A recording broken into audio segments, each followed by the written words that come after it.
Everyone, मेरा नाम है कृति। वेलकम और welcome back to my channel.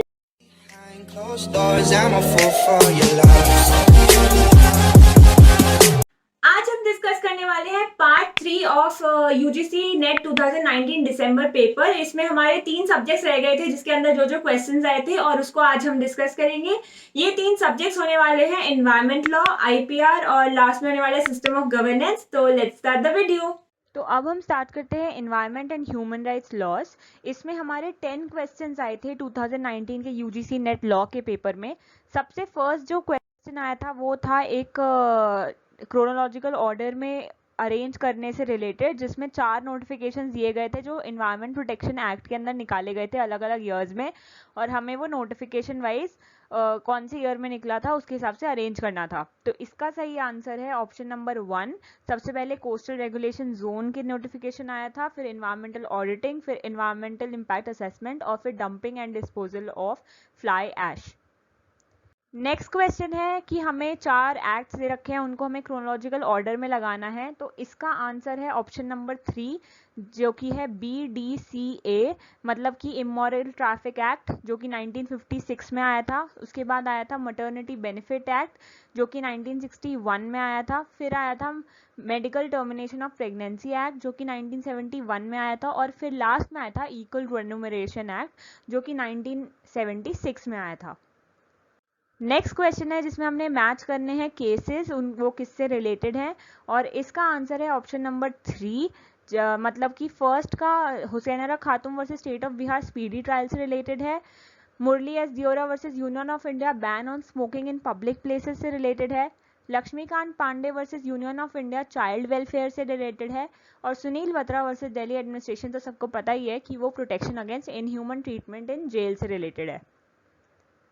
Next question फिर से मैच द फॉलोइंग है, जिसमें इन्वायरमेंट से रिलेटेड कुछ कुछ पॉइंट्स दे रखे हैं और उनके केसेस के बारे में हमें डिस्कस करना है या फिर कमिटी। तो इसका आंसर है option number 2। First exemplary damages Sterlite industries से रिलेटेड है। फिर evaluation of cleanliness of various fuels Bhurelal committee से रिलेटेड है। Public trust doctrine MC Mehta versus Kamalnath case में बताई गई थी। और हमें पता ही है इंटरजनरेशनल इक्विटी का मतलब होता है right of each generation to benefit from the past generation and to preserve such heritage for future. जो नेक्स्ट क्वेश्चन आया था वो ये पूछा गया था कि a malignant act likely to spread infection और disease dangerous to life and making atmosphere noxious to health are punishable offences for environment protection, but the punishment are meagre to meet objectives under which of the following law such meagre punishment is given. तो इसका correct answer है Indian penal code. Next question है human dignity is the quintessence of human rights, ये किसने बोला था? तो इसका आंसर है justice JS Verma. JS Verma ने ये स्टेटमेंट कहा था।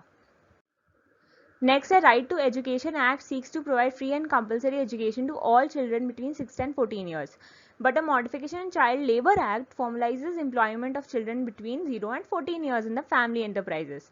Therefore, which of the following ILO convention is violated? हमें पूछा गया है कि ILO की कौन सी कन्वेंशन वायलेट हो रही है। तो इसका आंसर है कन्वेंशन 138 एंड कन्वेंशन 182, मतलब A and B, मतलब फर्स्ट ऑप्शन।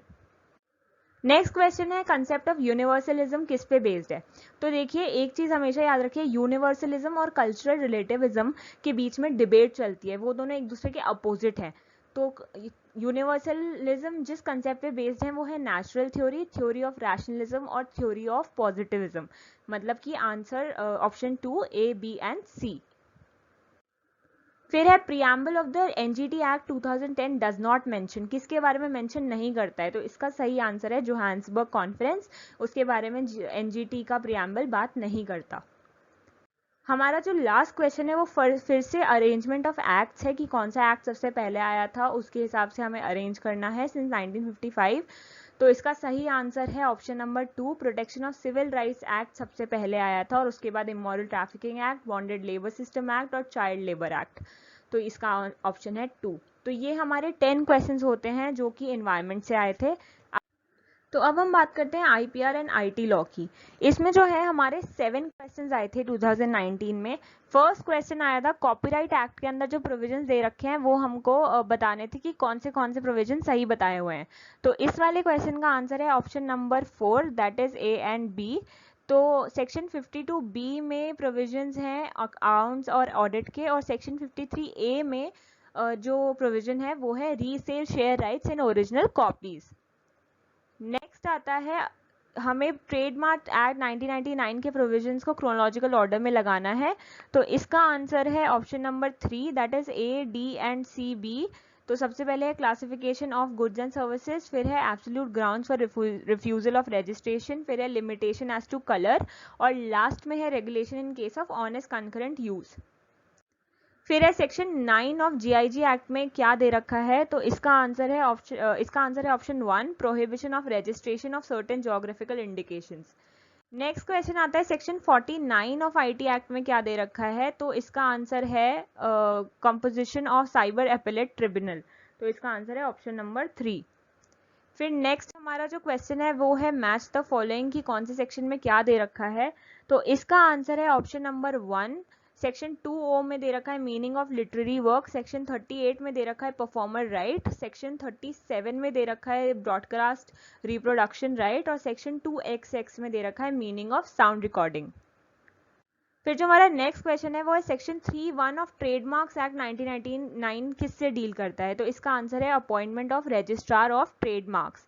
नेक्स्ट है कौन सा सेक्शन है पेटेंट एक्ट 1970 का जो कि ये प्रोवाइड करता है for the subject matters that are not invention under the act, तो इसका आंसर है सेक्शन 3। सेक्शन 3 में बताया हुआ है वो सब्जेक्ट मैटर्स जो कि इन्वेंशन नहीं माने जाएंगे। नेक्स्ट हम आ जाते हैं CPL and systems of governance में। ये लास्ट टॉपिक है और इसमें हमारे 6 क्वेश्चंस आए थे लास्ट ईयर के पेपर में।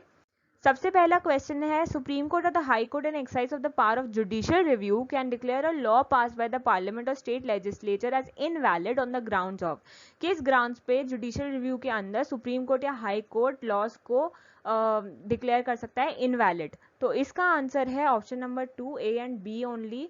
ये जो थर्ड ऑप्शन है कि legislature did not apply it mind और ये it was prompted by some improper motive, से कोई फर्क नहीं पड़ता, लेजिस्लेशन को सुप्रीम कोर्ट नहीं इनवैलिड बोल सकता मोटिव के ऊपर।